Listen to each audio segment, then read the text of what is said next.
Last time on the WizardCast. Hey, Brian. How's it going?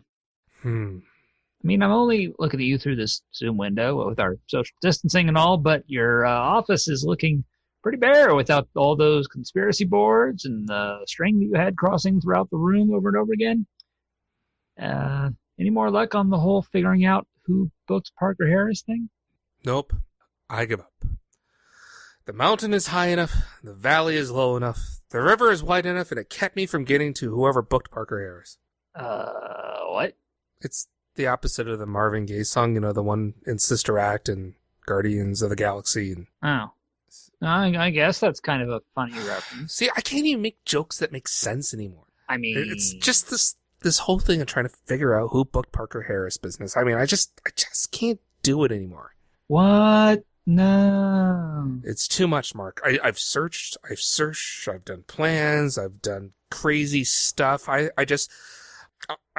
done, Mark. I'm done. All this effort for nothing. I'm just going to live with the fact that we had Parker Harris on the show, that was amazing and wonderful, and just be okay with never knowing how it happened. Really? Really. You sure? I'm definitely sure. It was me. I know it! And now the conclusion of the WizardCast. I'm Brian Kwong. And I'm Mark Ross. We're Salesforce experts that love talking about technology and Salesforce. We also love humor. Doesn't mean we're actually good at it. In the Salesforce community, I'm known as the Salesforce Wizard, likely due to me wearing a wizard hat at Salesforce events. And I'm known as Salesforce Yoda for pretty much the same reason. You should see the ears. We have a passion to help educate and entertain people. So we've joined forces to create WizardCast. We've got tips and best practices. We talk with interesting people. All mixed with quote-unquote jokes and humor. Welcome to the the WizardCast.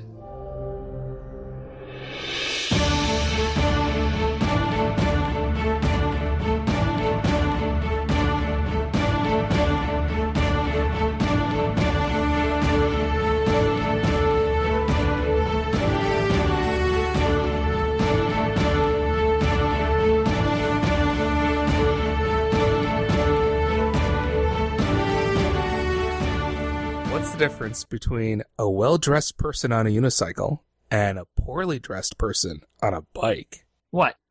A tire. Huh? Get it? Hang on. I'm working on it. Okay, no, I got it. That is actually kind of funny. Kinda. Just took me a second. You had to really noodle it. Had to think about it. What's I'm laughing. You don't look like you're laughing. Is quite clever. I'm proud of you. I mean, I searched the Googles for hours to find that joke. I'm sure you did. I'm proud of you. And it's like a good pun. Yeah. No, it is, actually. I like it. I mean, it's right in our wheelhouse. It just spokes to me. Okay, now you're going a bit too far. Can we move to the interview now? Yeah, we'll get around to it. Our guest is the user experience lead for Idea Exchange at Salesforce, and he has over a decade in design experience. I believe he's here to talk about his favorite topic, hairless cats. I've heard from people, very reliable people, that our guest maintains a small clouder of cats in his studio apartment as part of his long-term research project in cat experience design. I'm pretty sure at least two of these things are true. Welcome, David Tsai. Thank you. Glad to be on the show. Yeah. Now, to be clear, David, which part of that introduction was actually true? It's the cats, right? Not the biggest fan of Dr. Evil, but actually I do have two cats, so it's somewhat correct. Okay. Yeah, good research. You should be concerned. Research. Important. As we know, research is very important in user experience design, isn't it? Oh, definitely. That's just one part of the story. Yeah. We should probably define what is user experience. Yeah, I mean, if we talk about user experience, there's a common breakdown between user experience or UX in the form of research versus design. So my background is more heavy in the design part, but also I have extensive knowledge in research. And we also have our research team within the Salesforce organization. But if we talk about UX and take a purposeful view of it, then at its core, the goal of UX is to create a solution or to solve a problem for a user or customer. Thus, you create a stronger relationship between them and a company or brand. So I mentioned user and customer, and I might interchange them, but there is a difference. So with a user, it's someone that actually interacts with the product. And it could be them using software. It could be them browsing a website such as the Idea Exchange. And a customer is also engaging with the company or brand. But the differentiation is they're decision makers. So they're influencing the purchasing of the product. It could be an executive, a manager. It could be a buyer who learns and advocates for a company or product. And in some cases, this person is both a user and a customer, but their purpose changes depending on where they are in that journey. And it's really, UX is really first understanding what the root problem is, then trying to solve for that problem. There's different methods of trying to understand the user problem through research, such as interviews and focus groups, to name a few. So that's just a quick overview. Let's say I'm a developer and I have been given a problem and I solve it by putting together an interface that's command line only, but is designed for like end users and decision makers who have no technical experience. That's probably not like I solved the problem, didn't I? But did you really, really solve the problem? Is the question. Perspective is I important. can see the user experience is finished in Jira. So yes, he obviously solved the problem. Yeah. So there's this framework. It's called Jobs to be Done. And it really hones in on understanding what that underlying problem is. So it's taking a step back, if you will, and allowing more innovation and connected experiences. So the main goal of this framework is to really help the UX designer or researcher to really think about what the user is ultimately trying to accomplish at the highest level possible, right? You might get pigeonholed into thinking, oh yeah, this is what they need, but it's really taking a step back. So what are the real obstacles that customer is facing in order to get that job done? And where did that lie? What does that lie in that journey? So, sometimes the best solution may not be as apparent or obvious as you think. And this is something that we at Salesforce are really paying more and more attention to as the number of products, as the team starts to grow. If you think about it, we have 950 people working across all the various design groups who are all contributing to the customer and user journey. You start with the creative and marketing team who are driving awareness and value to the product. Innovation, so the innovation team who creates concepts for prospective customers. And then where I sit is product design. So this is where we're creating experiences for our core products and our core platforms. And then the customer success group who helps customers implement and customize those instances. And then, of course, Trailhead and all the other platforms which our communities learn, engage, and grow from. So if you think about all of these different touch points, right, you might think that their problems lie in one area. But if you take a step back and really understand the crux of the problem, it might be somewhere else. If I think of an example, like the classic example is Henry Ford's quote, where if you ask people what they want, they would say a faster horse. But if you really think about it and break it up and not limit yourself to just the horse aspect of it, right? Because just thinking about the horse aspect limits your solution on maybe just the horse breeder, the horse trainer, maybe the feed supplier, or I don't know if there were steroid suppliers back then, but whatever, right?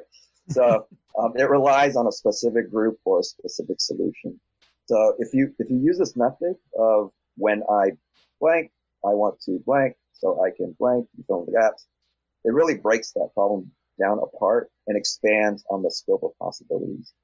So it might sound something like, when I need to travel, I want to get from one place to another in a faster and more reliable manner so that I can feel safe and stress-free when traveling. I can't vouch for how safe or how reliable cars were back then, but compared to maybe a tired horse or a rusty carriage, you might have a case. Well, how do you ensure that gets down accurately? Because you could have easily have rephrased when I travel, I want to get from one place to another on a faster horse, so I can get there faster. I mean, I've seen stories that were written, well, obviously not with horses, but along those lines. So if the crux of trying to get the right user experience into your solution comes down to the phrasing of those kind of use stories, how do you ensure that you're putting together the use stories correctly? Sure, yeah. So I just made that up, right? But if right, done properly, you would have the research team to really investigate and do rounds of interviews with customers and just keep asking why and digging deep into the real root of the problem. Like it might be a little bit more difficult at first because the user might assume that this is the solution for them. But there's techniques and practices where you really dig down to the emotional need of the user. So it's really based on not the specific task, but the actual emotional fill, the void you can fill in emotional needs, right? It's interesting because there's a lot of books out there that talk about not just creating the solution, but talking about what is that emotional gap that you're filling. Because if you can fill that emotional gap, then like you've already succeeded and all of the specific tasks will come into play. Do you have a particular book of mind that you reference or recommend? Yeah, there's a book specifically on jobs to be done, and it's called Competing Against Luck by Clayton Christensen. And he also has a Harvard Business Review article called Know Your Customers, Jobs to be Done. So definitely check that out if you're interested in that. I'll put links in the show notes. Yeah. And then it also reminds me of, Amy Morehouse Regan, she is a senior vice president for Trailhead Academy. So earlier this week, she spoke to the Tech Marketing and Product Organization, and she gave some advice, which I thought was very fitting for this topic. There was somebody that gave her some advice, and she quoted this, people might forget what you say, they might forget what you do, but they'll never forget how you make them feel. So that really resonates with the emotional aspect of you trying to fill that void and also trying to create an experience or create a solution that really will solve the problem for the user. You look at like products like TurboTax. I used to be a heavy user of TurboTax. Now my wife wants to use a private accountant. I don't know why, but you're taking something that's could be very confusing and daunting, and then you're making it super simple and easy for the user.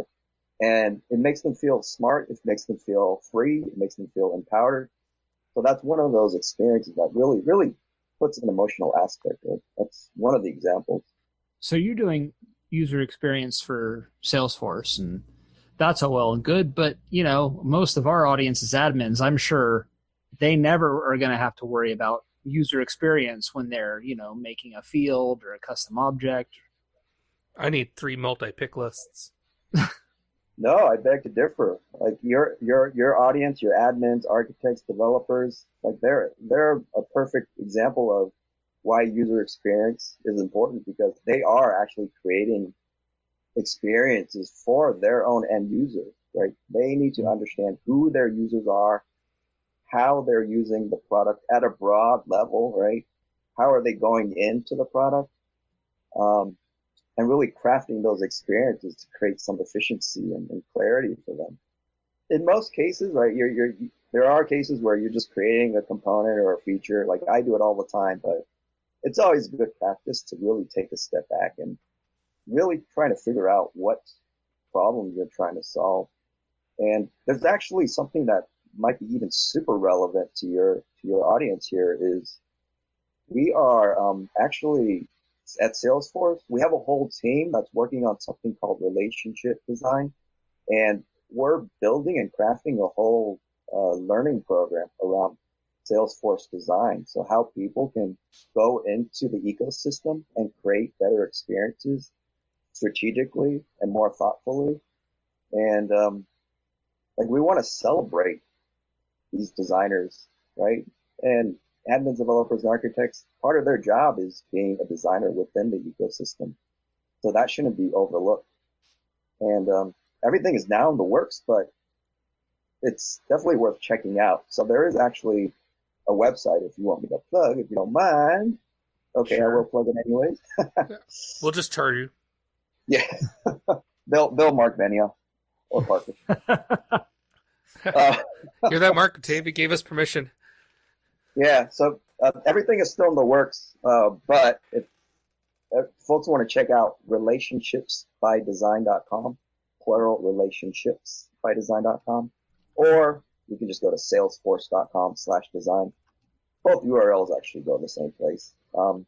There you can learn a little bit more about it and sign up for updates on the program. But what might be cool is once this program starts to take legs and solidify, then it'd be cool if you have one of those team members come on the show and speak more about it. That would be completely awesome. That would be cool. And I look at the website, it literally says we put relationships at the heart of everything we do. And even if you think about it from a technical standpoint, Salesforce is a relational database. It is all about how things relate and have relationships with other things. So, and the R is even in the middle. It's the heart of CRM. Customer relationship, man. Right. Yeah. I don't know. Can we get any more cheesier than this? I'm sure we could try. Yeah. But also one of the big things about our program with relationship design is we want to build trust with our community, our customers, and our users. So feedback, getting insight is very important to us, and it's always been very important to me personally. I think many of your listeners, I won't name any names, but I've probably spoken to a good number of your listeners before and got feedback on design concepts. Oh, you talked to my mother. Yeah. Yeah, she was very nice. She didn't speak too kindly of you, though. I wish you were a doctor. She's married to a doctor. She knows better. Good guess. That got really real there for a second. I apologize. Besides, my sister became the doctor. Okay, mix it up. Yeah.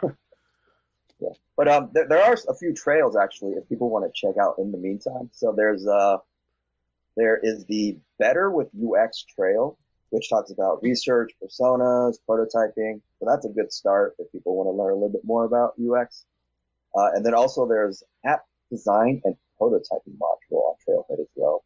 So that gets a little bit more in depth into application design and testing. And the thing is obviously I was speaking tongue in cheek earlier.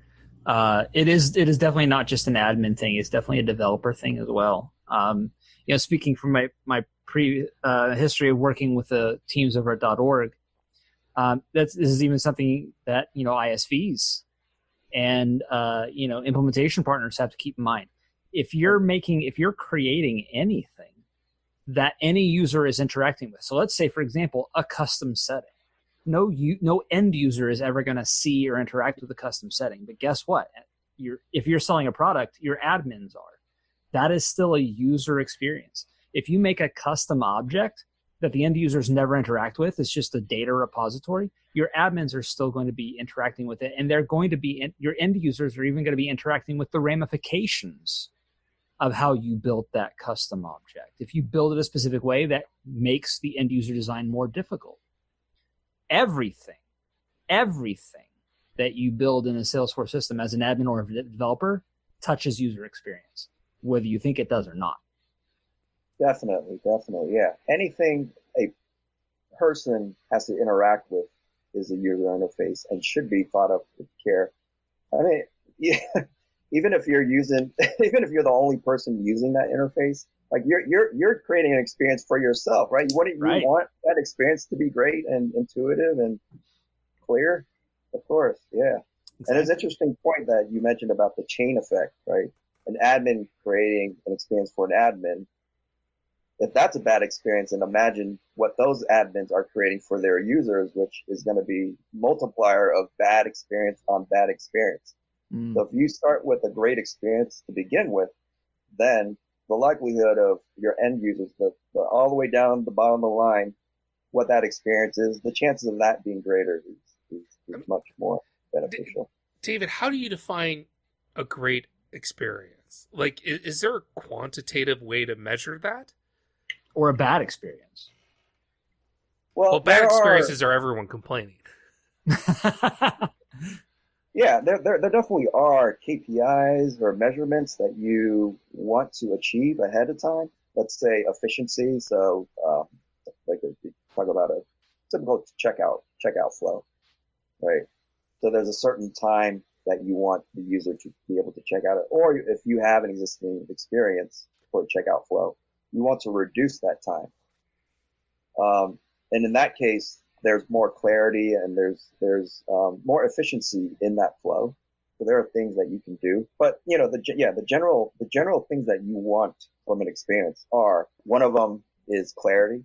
So making it clear and obvious to the user on the intended action. So there's no ambiguity behind it. And there's also efficiency. So if you take a sales agent, for example, they're clicking on a button hundreds of times a day. So if they're going through a flow and there's an extra click, that could be hundreds of extra clicks every single day. And that's definitely not a great experience for that particular user. So efficiency is definitely one of the things that we consider. Consistency. So if you have different components, different experiences, parts of the experience, and patterns across different products, you want that to look and feel the same. So what that component is should behave similarly throughout the entire Salesforce ecosystem. And then, of course, beauty. So what is that craftsmanship? What is that attention to detail? Those little things, color, typography, spacing. So what are those moments of delight that just add that extra element to the overall experience that really engages the user? So those are the things that we look for. So that means Mark's command line only system was definitely not nice because it wasn't beautiful. Needs more GIFs. Animated GIFs, dancing cats. Yeah. Dancing mascots. I have this horrified now that the command line, the Clay folks for Apex developers are suddenly going to start inserting GIFs into my Visual Studio just to mock me. We've talked a lot about kind of user experience in general, but you have a very specific role. What is it that you do specifically at Salesforce with user experience?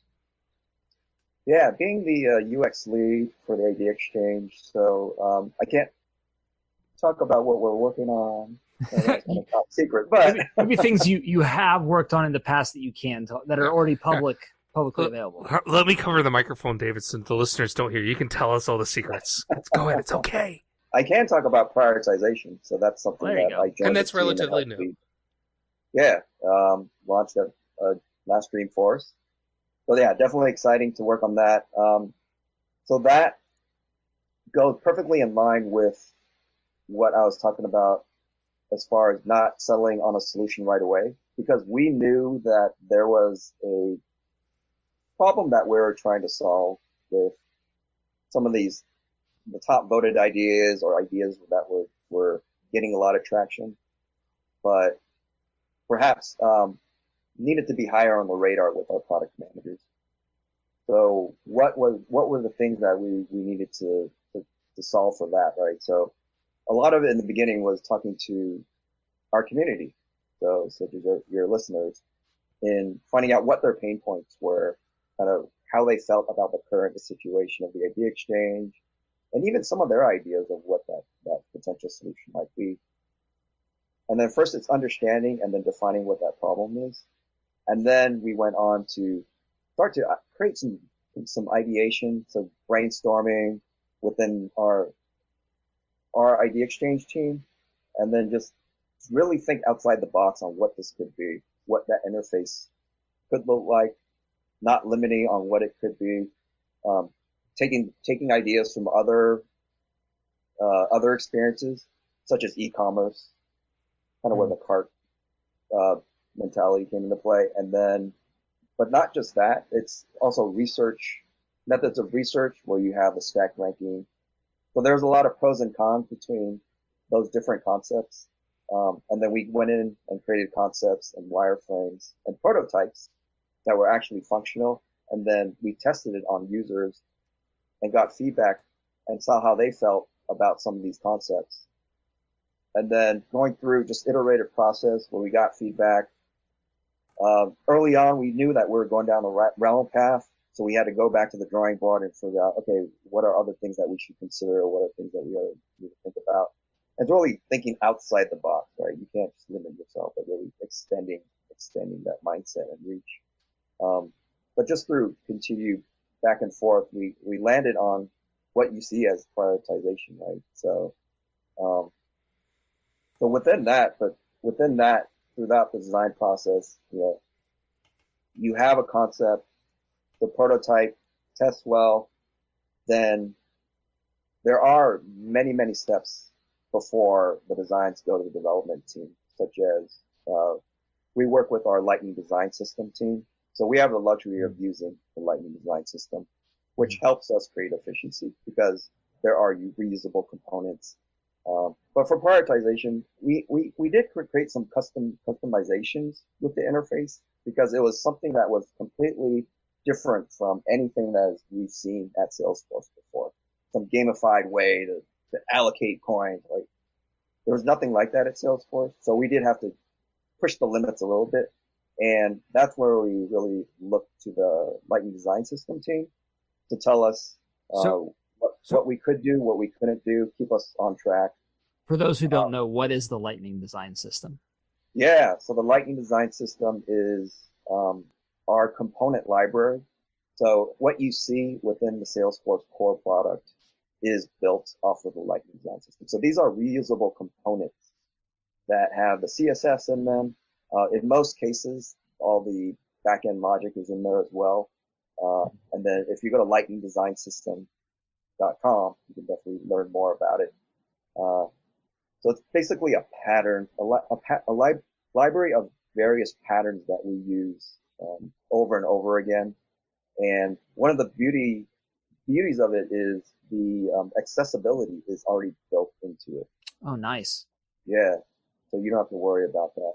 But with some of the new components that we created for prioritization, we definitely made sure that we spoke with the accessibility team because we want to make sure that all of our experiences are usable by everybody, and making sure that we're up to all the standards for accessibility. So that's definitely important for me and the company. Things like screen readers, that's generally the idea behind accessibility, right? Is for people who can't necessarily. Yeah, go ahead. Yeah, screen readers, keyboard commands, keyboard users, right? So people aren't able to use a mouse, so they rely on a keyboard. Or voice commands as well. That's all part of accessibility. Color contrast. You may have some vision impairment, so making sure that you have text that is legible, or if there's images, there's alt text. So if people can't rely on sight, then that screen reader can read or describe what that image is in detail. Absolutely. So, yeah, there's a lot behind it. It's very interesting. So when we started this conversation, you kind of talked about getting to like the emotional rut of what the problem is that you're trying to solve. So with prioritization, what was that? What was the emotional rut of the problem that you were trying to solve?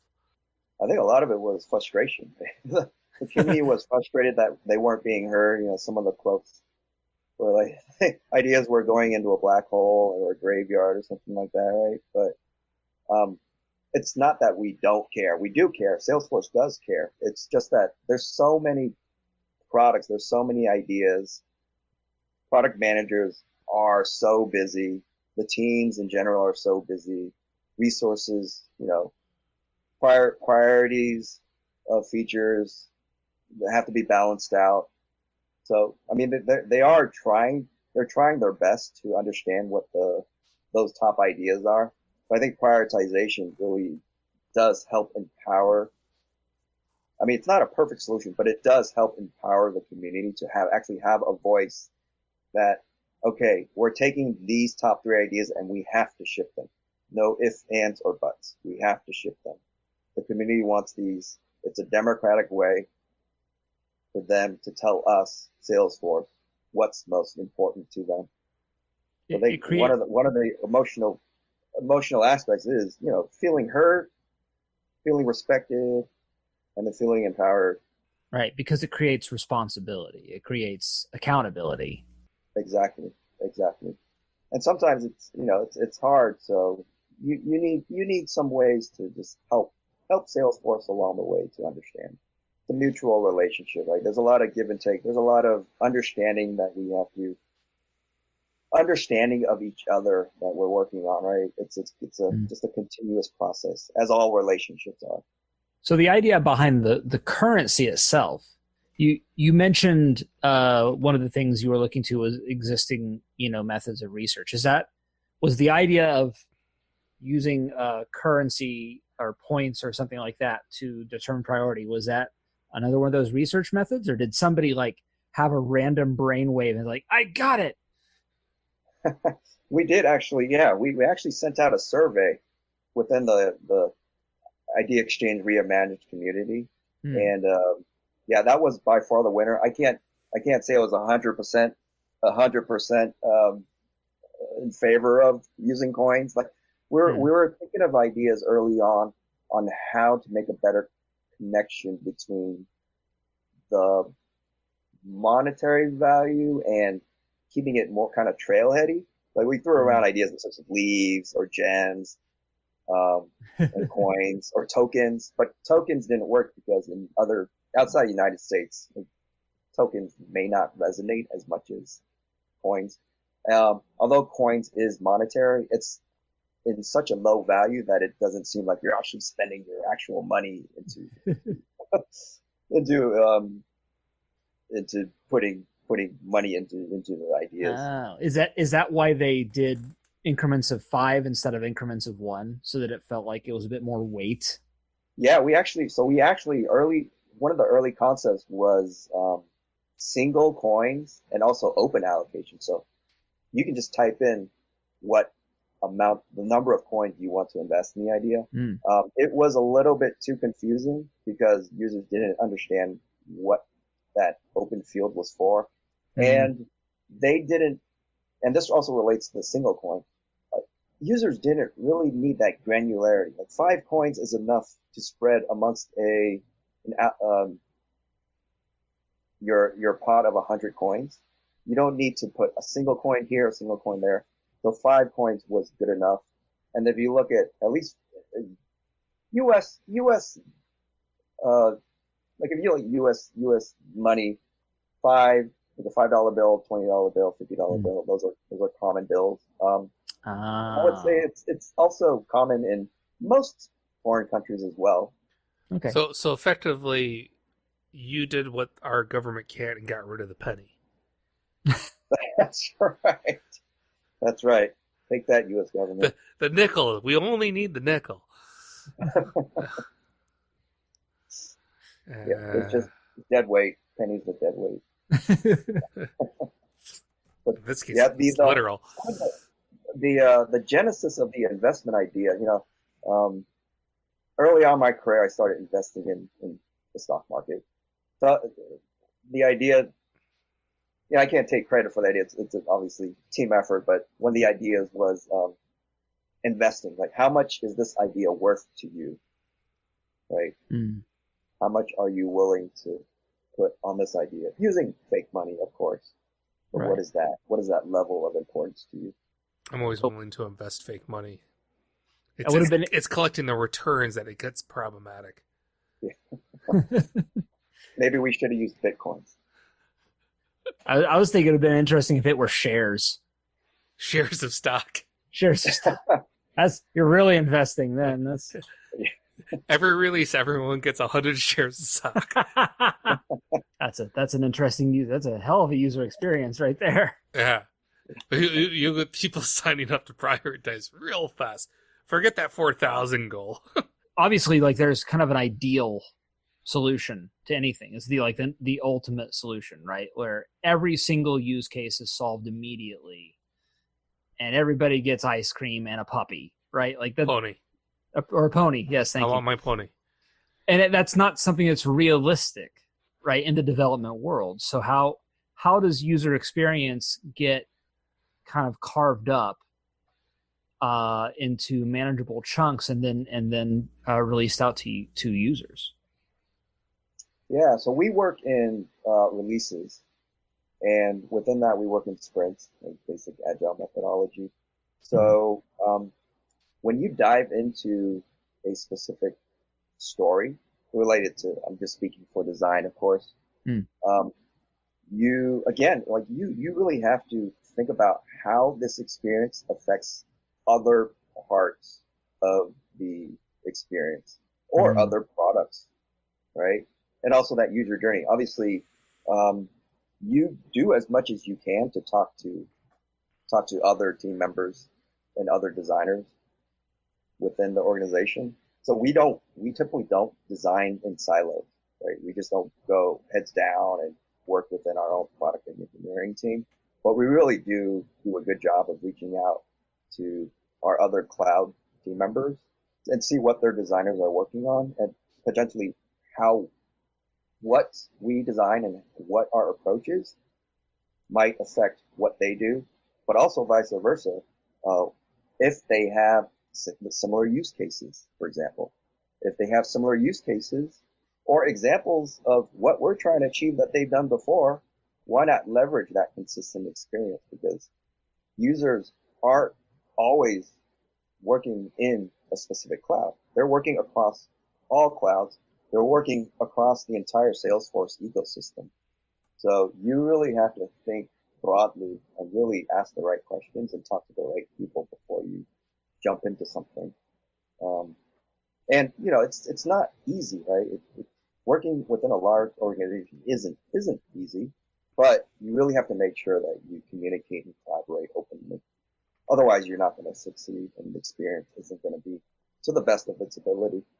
So how does Salesforce know if they've hit the mark, right? Because theoretically, if they were designing every new process after something that it can't come before without verifying if it was good or not, we'd have a bunch of interfaces like the enhanced profile editor, and nobody would be happy about that, except maybe Brian. It's one of the first things I turn off when I go into work.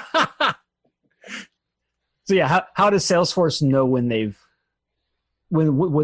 user experience they've designed is good, and then they should reuse that sort of idea in the future? When nobody complains. Oh, come on. That's not, there's always someone that's going to complain. Of course. You could have there's that's the reason why you go to the grocery store and you see a bazillion different flavors, because everyone's taste is subtly different. Right? Yeah. So you could do the thing that hits 99.99% of everyone that will go, "Oh, wow, this is great." And you'll still get that, individual set out there that goes, "This sucks." And Brian, I just need to make sure, when you see a bazillion flavors, that doesn't mean you eat the soap. The soap is for washing. Just because it comes in all those different scents, that doesn't mean they're for eating. Notice I use the word flavors and not scents. Just making sure. Anyway, when sorry. was the last time you went to grocery? Actually, that's a good point. Mark probably hasn't been to the grocery store for at least 3 months. No, but it's continuous improvement. Like even if you release a new feature, there's always opportunities to improve. So what we do is there's always, like I mentioned before, there's always measurements where you put into place. So you look at the data on how users are engaging with the product, how long they're using, how long it takes them to go through a certain flow. But there's also feedback forms, right? Of course, yeah, like Brian said, there's never ever going to be a case where 100% of the people are going to be satisfied. There's always room for improvement, but there's always a number where you're trying to meet for satisfaction. So there's always opportunities for open feedback on products. So sometimes you'll see a feedback form. So that's something that we're trying to do even more extensively now is creating more feedback channels within the experience for opportunities for us to understand what those pain points are. So it creates just a little bit of more openness, but it's also accessible, meaning that it's available within the product at that moment, at the right time. So we capture that moment while it's at the top of the user's mind and not you getting an email weeks later and saying, oh, how's the product performing, or what is your feedback on the product? At that point, it might be a little bit distant and not as relevant. So capturing it at the right time is super important because you can get more specific feedback. I can recall, this is something that applies theoretically also to admins as well, right? Like it's not just, developmental design. It's this also the idea that, their admins are creating user interfaces and user experiences. I recall back in my early days of being an admin, I originally wanted to set up a survey to the company. And my boss at the time said, no, don't do that. It will highlight any bad feedback and make it look to our bosses like we're not doing a very good job. How does one set up, especially, when you have a user base that may not always be looking upon your product with joy and glee? How do you set up that kind of feedback so that you're getting useful information, but also not putting yourself at risk? I can't speak for the research team, but Sure you can. I can give you my next best answer. Like my personal thought is feedback is always important, whether it's positive or negative, right? There's the only way you can improve is if you really understand what the issues are. If you try to hide the fact that at a executive at a company level, if you try to hide the fact or try to hide the flows, then you're never going to improve, right? You're never going to improve the customer experience. You're never going to improve the user experience. Your brand's not going to go anywhere. You look at companies that really put design at the forefront, experiences at the forefront, like Apple, Airbnb. When you focus on improving the experience, then that business value just naturally falls in. Like you can't focus on how much revenue you're going to generate. Like obviously, there are teams within the organization that focus on that. But as a user experience professional, your main goal is to create an experience that solves that problem. What is that pain point? What is that problem? And you have to satisfy it, right? It just falls into place, right? If you create something great and delightful for the user, then their loyalty will be there. They'll use your product. They'll advocate for your product, right? Word of mouth is super important for products and companies. Right? That's probably one of the number one things that people look for is referrals.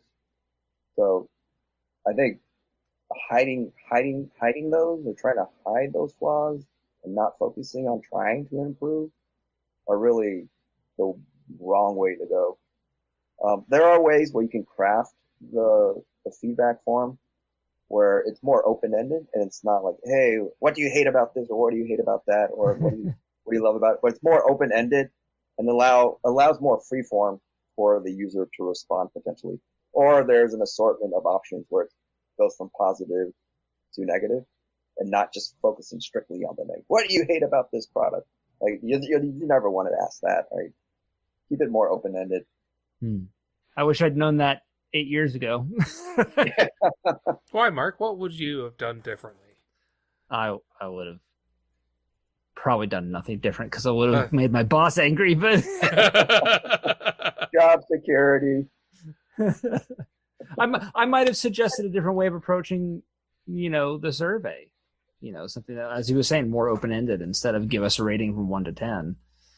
Yeah. Because that's opening up room to get a numerical value that's not helpful. Yeah, I will say for my research friends that open-ended.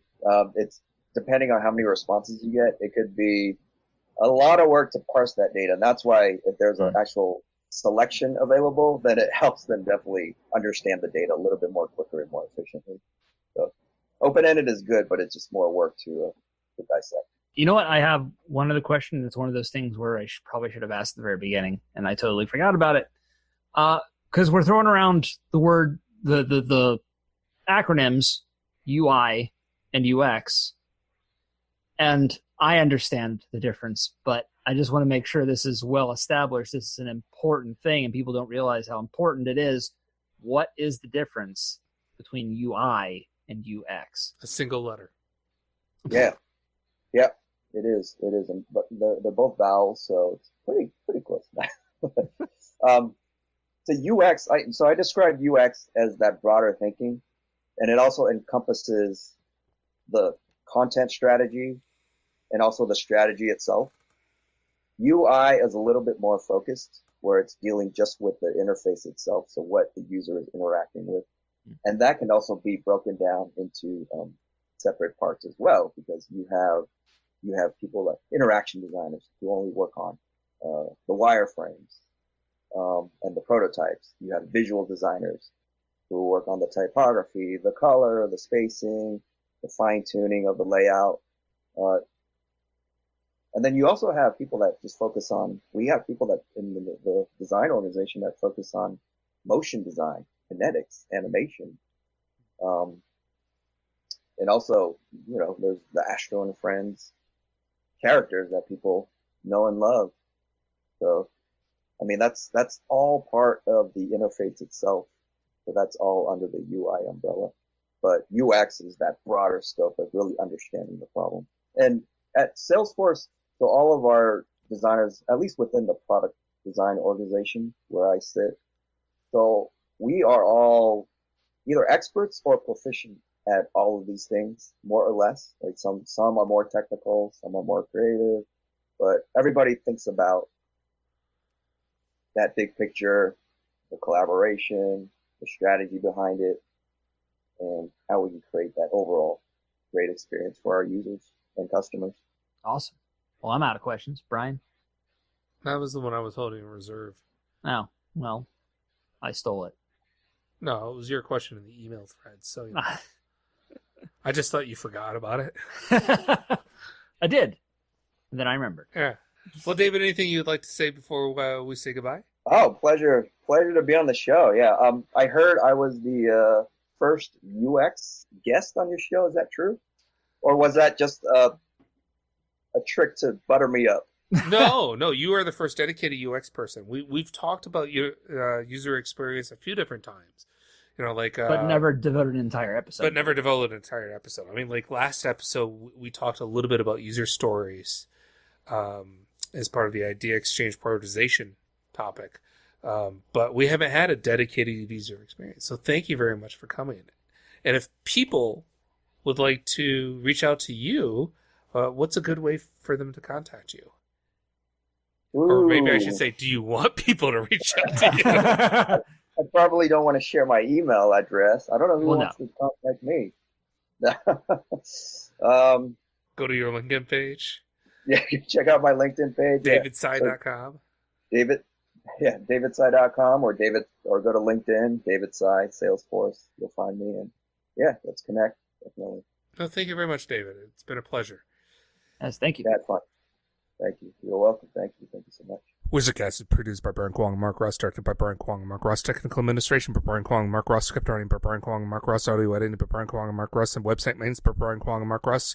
And our intern this episode, well, we'll get another intern when I can figure out how to pronounce names properly. So never. You can be an intern too. Just follow us at WizardCast_pod on Twitter. Or if we ever go back out in the world again and you see us, feel free to take pictures and share them on social media so we'll add you to our list. Have a joke, interview suggestion, or other comments, let us know. You can call and leave a voice recording at 608-492-0321 or email wizardcast@thewizardnews.com. Did you listen to our last episode when we did our idea exchange highlight? Insert jazz hands here. Well, we will do another one, and we want to know what ideas you want to hear about. Just remember, we're doing our idea exchange episodes where we're actually trying to get PMs. So if you actually want to hear your idea being addressed by a PM, you should go to bit.ly/idea highlight and submit that idea to us. That's product manager, in case you didn't know. But don't forget to subscribe to the WizardCast and receive our next episode automatically. And please post reviews on Apple Podcasts or your podcast app of choice and share this episode. It helps others to hear what you just had to endure. Once again, I'm Brian. And I'm not the one who books Parker Harris. What? Nah, I'm kidding. It totally was me. Oh, okay. That's great. Or was it?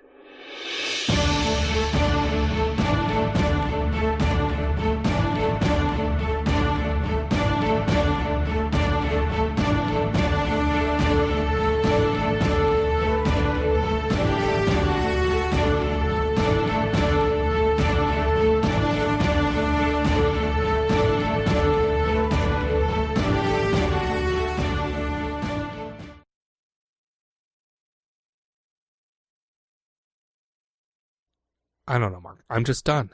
I'm done. I am done with doing multiple takes. I'm kidding. It's actually the energy I was looking for. I was like, in my head, I was like, oh, this is great. This sounds really good. I know. I saw you in the Zoom. I'm like, no, I'm going to mess with him now. It's too good of an opportunity.